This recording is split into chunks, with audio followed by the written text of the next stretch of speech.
Hello students, welcome to pharma study.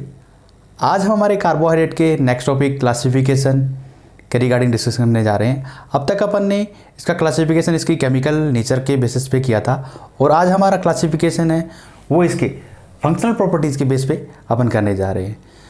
तो start करते हैं आज का टॉपिक। और इससे रिलेटेड अगर आप हमारे वीडियो देखना चाहते हैं तो हमारे आई लिंक के बटन से जाकर के आप देख सकते हैं और हमारे चैनल पर भी विजिट कर सकते हैं।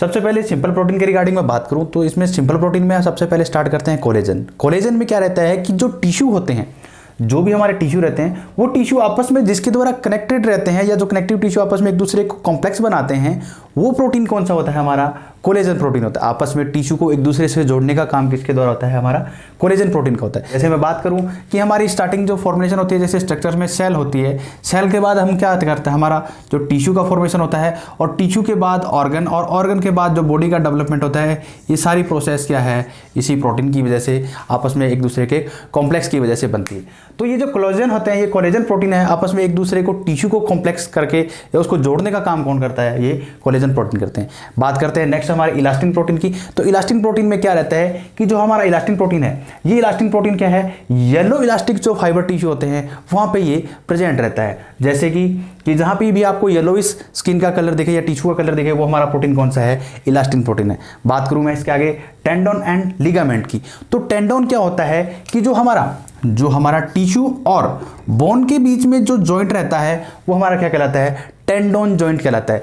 और ये किसकी वजह से फॉर्मेशन होता है? ये कोलेजन प्रोटीन है, इसकी वजह से आपस में एक दूसरे से जुड़े रहते हैं। बात करूं नेक्स्ट में लिगामेंट की। तो लिगामेंट में क्या रहता है कि बोन से बोन को जोड़ने का काम, बोन से बोन को आपस में कॉम्प्लेक्स बनाने का काम जो फॉर्मेशन करता है वो कौन सा प्रोटीन करता है? इलास्टिन प्रोटीन करता है। नेक्स्ट चलते हैं हमारे केराटिन प्रोटीन पे। केराटिन प्रोटीन में क्या रहता है कि केराटिन प्रोटीन है जो हमारी एक्सोस्केलेटन स्ट्रक्चर होती है, जो हमारा बॉडी का बाहरी आवरण तो दिखाई दे रहा है, ये प्रोटीन केराटिन प्रोटीन की वजह से ही होता है। ये जो प्रोटीन होता है, इसमें जैसे मैं बात करूं, जो हमारा नेल्स होते हैं, ये नेल्स हमारे केराटिन प्रोटीन का ही एग्जांपल्स है। जैसे हेयर है अपने, या स्किन का जो डर्मिस पार्ट है, जैसे स्किन का है डर्मिस पार्ट है, ये भी क्या है? हमारे केराटिन प्रोटीन का ही एग्जाम्पल है। बात करते हैं नेक्स्ट अपने कंजुगेटेड प्रोटीन पे।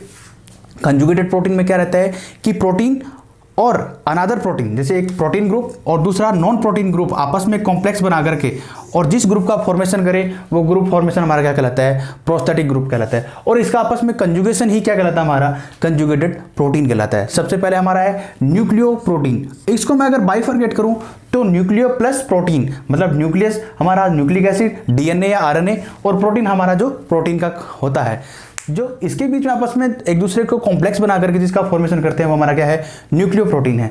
जैसे कि आपका nucleic acid DNA, deoxyribose nucleic acid, RNA, ribose nucleic acid, ये हमारा क्या है? नॉन प्रोटीन पार्ट है, और प्रोटीन हमारा क्या है? प्रोटीन पार्ट है। तो नॉन प्रोटीन और प्रोटीन कॉम्प्लेक्स बना करके प्रोस्थेटिक ग्रुप का फॉर्मेशन करते हैं, तो ये हमारा क्या कहलाता है? कंजुगेटेड प्रोटीन कहलाता है। और इस तरह का न्यूक्लिक एसिड के साथ प्रोटीन का कॉम्प्लेक्स क्या कहलाएगा? हमारा न्यूक्लियो प्रोटीन। एग्जांपल की बात करूं मैं तो न्यूक्लियो प्रोटामाइन, न्यूक्लियो मतलब अपना न्यूक्लियस, प्रोटामाइन प्रोटीन, ये क्या है? हमारा न्यूक्लियो प्रोटीन का एग्जांपल है। नेक्स्ट चलते हैं ग्लाइकोप्रोटीन। ग्लाइकोप्रोटीन में क्या रहता है कि यही अपना प्रोटीन और प्रोटीन के साथ नॉन प्रोटीन, तो हमारा ग्लूकोजन क्या है? ग्लाइको जो हमारा ग्लूकोज है, और प्रोटीन, इसको बाइफरगेट करते हैं तो ये हमारा नॉन प्रोटीन और ये हमारा प्रोटीन पार्ट। तो इनका आपस में कॉम्प्लेक्स, ये भी वही चीज है, प्रोस्थेटिक ग्रुप है। और प्रोस्थेटिक ग्रुप का कॉम्प्लेक्स क्या है? हमारा ग्लाइकोप्रोटीन। ग्लूकोज और प्रोटीन का कॉम्प्लेक्स ग्लाइकोप्रोटीन। जैसे जिस प्रोटीन के अंदर या जिस ग्लाइकोप्रोटीन में कार्बोहाइड्रेट 4% से बिलो हो, 4% से बिलो हो, ऐसा प्रोटीन हमारा ग्लाइकोप्रोटीन कहलाता है। बात करें नेक्स्ट की म्यूकोप्रोटीन। म्यूकस और प्रोटीन ये भी ग्लाइकोजन का ही पार्ट है। इसमें क्या है? जो कार्बोहाइड्रेट की कंसेंट्रेशन है वो 4% से अबव होगी। जो हमारा ग्लाइकोप्रोटीन था उसमें तो क्या है? ग्लाइकोजन की कंसेंट्रेशन थी या कार्बोहाइड्रेट की कंसेंट्रेशन थी वो 4% से बिलो थी, लेकिन म्यूकोप्रोटीन में क्या है? कार्बोहाइड्रेट की कंसेंट्रेशन है 4% से अबव है।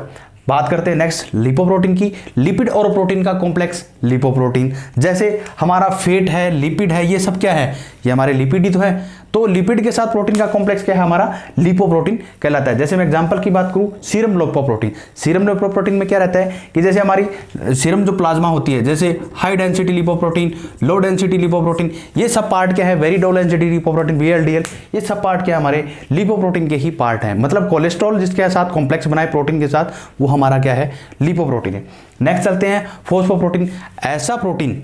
जिसके कॉम्प्लेक्स के साथ प्रोस्थेटिक ग्रुप बनता है और उस प्रोस्थेटिक ग्रुप में क्या है हमारा फॉस्फोरिक एसिड हो, फॉस्फोरिक एसिड के साथ प्रोटीन का कॉम्प्लेक्स, वो हमारा क्या कहलाता है फॉस्फोप्रोटीन। और फॉस्फोरिक एसिड में जैसे एग्जांपल की बात करूं तो जो हमारा केसिन होता है, जो हमारा मिल्क होता है, उस मिल्क के अंदर जो केसिन प्रोटीन होता है, वो केसिन प्रोटीन किसका एग्जांपल है, फॉस्फोप्रोटीन का, क्योंकि वो फॉस्फोरिक एसिड है, वो केसिन होता है और उसके अंदर कॉम्प्लेक्स बन करके फॉस्फोप्रोटीन का फॉर्मेशन करता है। बात करूं मैं क्रोमोप्रोटीन, नाम से देखो क्लियर हो रहा है, क्रोम का मतलब होता है इंडिकेटर, उसको कलर देने वाला, ठीक है। तो क्या है कलर का अपने को क्या है उसका, उससे एलिमिनेशन हो या उसका असेसमेंट हो कलर का, वो प्रोटीन क्या कहलाता है हमारा क्रोमोप्रोटीन। जैसे मैं बात करूं कि जैसे हमारा हीमोग्लोबिन होता है, उसी हीमोग्लोबिन में क्या है कि जैसे अपन ब्लड को ऑक्सीजन के साथ, जो हमारा एचबी है, एचबी को ऑक्सीजन के साथ कॉम्प्लेक्स बनाते हैं, तो जिससे रेड कलर अपने को इंडिकेशन मिलती है, वो हमारा क्या है, जैसे ब्लड का जो कलर रेड होता है, वो रेड किसकी वजह से होता है, हीमोग्लोबिन और ऑक्सीजन के कॉम्प्लेक्स की वजह से होता है। तो इस तरह का क्या है, ये साइटोक्रोम जो मिले वो हमारा क्या है, क्रोमोप्रोटीन कहलाता है। बात करें नेक्स्ट की मेटलोप्रोटीन की, ऐसा प्रोटीन जिसमें मेटल और प्रोटीन का आपस में कॉम्प्लेक्स बनके फॉर्मेशन करे, वो हमारा क्या है, मेटलोप्रोटीन है। मेटलोप्रोटीन में कुछ भी हो सकता है, जैसे आपका जिंक है, आयरन है, कॉपर है, इस तरह के आयन आपस में प्रोटीन के साथ कॉम्प्लेक्स बनाए, वो प्रोस्थेटिक ग्रुप हमारा क्या कहलाता है, मेटलोप्रोटीन का कहलाता है। जैसे मेटलोप्रोटीन के अंदर मैं बात करूं, ये हमारा है सिरुलोप्लाज्मिन, सिरुलोप्लाज्मिन जैसे इसमें क्या है, कॉपर है, तो कॉपर का प्रोटीन के साथ कॉम्प्लेक्स क्या है हमारा, ये मेटलोप्रोटीन है। इस तरह से और भी एग्जांपल है, जैसे जिंक है, तो जिंक को एनहाइड्रस के नाम से जाना जाता है, तो वो प्रोटीन भी क्या है, एनहाइड्रस प्रोटीन भी क्या है हमारा, मेटलोप्रोटीन का ही एग्जांपल है। बात करूं मैं फेरिटिन की, जो आयरन ब्लड के अंदर होता है, वो फेरिटिन भी प्रोटीन की इसकी एग्जांपल है, हमारे मेटलोप्रोटीन का ही एग्जांपल है। चलते हैं नेक्स्ट डिराइव्ड प्रोटीन की तरफ। डिराइव्ड प्रोटीन में क्या रहता है, इसके अंदर दो तरह की स्ट्रक्चर के बेसिस पे इसका डिराइवेशन किया जाता है। कैसे, प्राइमरी स्ट्रक्चर के बेसिस पे, दूसरा है सेकेंडरी स्ट्रक्चर के बेसिस। प्राइमरी स्ट्रक्चर के बेसिस पे मैं अगर बात करूं तो जो हमारे नेटिव जो प्रोटीन होते हैं, मतलब जिनको पूर्वज बोल सकते हो आप, जो नेटिव प्रोटीन है, उस नेटिव प्रोटीन का क्या हो जाए, या तो डीनेचुरेशन हो जाए या उनका कोगुलेशन हो जाए। इस तरह की अगर प्रॉपर्टी हमको मिलती है तो वो हमारी क्या कहलाती है, प्राइमरी स्ट्रक्चर प्रोटीन के अंडर में आती है। जैसे मैं बात करूं, ये पॉसिबिलिटी कब हो सकती है, जो फिजिकल फैक्टर वेरी करते हैं, जैसे हीट की वजह से हो सकता है, यूवी रेडिएशन की वजह से हो सकता है, या एक्सरे की वजह से ये पॉसिबिलिटी हो सकती है। तो इस तरह का प्रोटीन हमारा क्या कहलाएगा, प्राइमरी प्रोटीन कहलाएगा। इस प्राइमरी प्रोटीन में क्या है, हम डाइसल्फाइड बॉन्ड जो होता है आपस में, उस डाइसल्फाइड बॉन्ड का भी हमें आइडिया अनुमान लग जाता है। जैसे अमीनो एसिड, एक अमीनो एसिड दूसरे अमीनो एसिड से जो कॉम्प्लेक्स बनाता है, इस कॉम्प्लेक्स के बारे में हम जो स्ट्रक्चर का आइडेंटिफिकेशन होता है वो क्या है, इसी ही प्रोटीन की वजह से हो सकता है। वो एस्टिमेशन क्या है, ये हीट और यूवी की वजह से क्या होता है, उनका डीनेचुरेशन हो जाता है और अपने को उसकी प्राइमरी स्ट्रक्चर का आइडिया लग जाता है। बात करूं मैं सेकेंडरी स्ट्रक्चर की, सेकेंडरी स्ट्रक्चर में क्या होता है कि जो हमारा प्रोटीन है, उस प्रोटीन का क्या होता है, फर्दर प्रोग्रेसिव हाइड्रोलाइसिस होता जाता है आगे से आगे। जैसे अपन स्टार्टिंग में बात करते हैं कि जब प्रोटीन की डेफिनेशंस की जब बात होती है तो हम क्या कहते हैं, अमीनो एसिड का एक पॉलीमर चेन और वो भी पेप्टाइड लिंकेज से बनते हुए एक फॉर्मेशन करे, वो हमारा क्या कहलाता है, प्रोटीन कहलाता है। ये बात हुई थी हमारी। लेकिन इसमें क्या है, जस्ट अपोजिट रहता है। सेकेंडरी प्रोटीन में क्या रहता है कि जो हमारा प्रोटीन है उसका प्रोग्रेसिवली हाइड्रोलाइसिस होता है और हमें क्या फॉर्मेशन मिलती है, अमीनो एसिड की फॉर्मेशन मिलती है। देखते हैं, जैसे प्रोटीन है, पहला इसका हाइड्रोलाइसिस होगा तो क्या है, प्रोटीन्स के अंदर कन्वर्ट हो जाएगा। यही प्रोटीन्स मेटा प्रोटीन में कन्वर्ट हो जाएगा हाइड्रोलाइसिस होने के बाद में।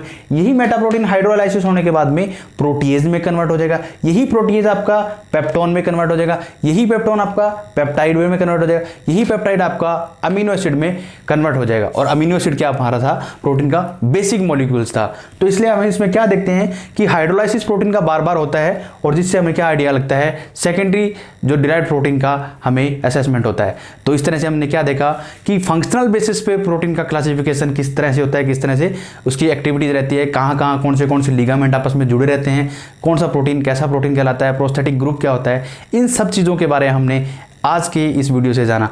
हमारे द्वारा बनाया गया वीडियो आपको कैसा लग रहा है, लाइक कमेंट और शेयर के माध्यम से जरूर बताएं और हमारे चैनल को सब्सक्राइब करना ना भूलें। मिलते हैं नेक्स्ट वीडियो में, तब तक के लिए थैंक यू।